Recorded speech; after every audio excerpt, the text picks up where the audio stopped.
কার্যক্রম নিষিদ্ধ আওয়ামী লীগের প্রতিষ্ঠা বার্ষিকীকে কেন্দ্র করে সতর্ক অবস্থানে রয়েছে পুলিশ। কঠোর নিরাপত্তা ব্যবস্থা নিশ্চিত করা হয়েছে বলে জানিয়েছে ডিএমপি।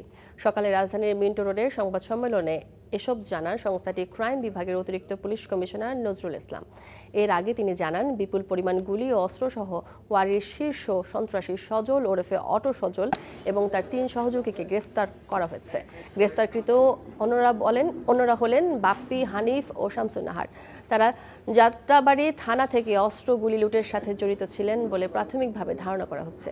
এছাড়া গ্রেফতারের সময় তাদের কাছ থেকে মাদকও জব্দ করা হয় বলে জানায় ডিএমপি। 23শে জুন একটা দলের প্রতিষ্ঠা বার্ষিকী। তো আমরা সর্বোচ্চ সতর্ক অবস্থায় আছি। আমাদের পুলিশি যে কার্যক্রম, যে নিরাপত্তামূলক ব্যবস্থা, নগরবাসীকে নিরাপত্তা দেওয়ার জন্য বিগত দিনে যে ধরনের ব্যবস্থা নেওয়া হয়েছে, সেই আলোকে আমরা নতুন করে পরিকল্পনা, নতুন করে নিরাপত্তা চেকপোস্ট এবং অপারেশন এটা আমাদের অব্যাহত আছে এবং এটা থাকবে।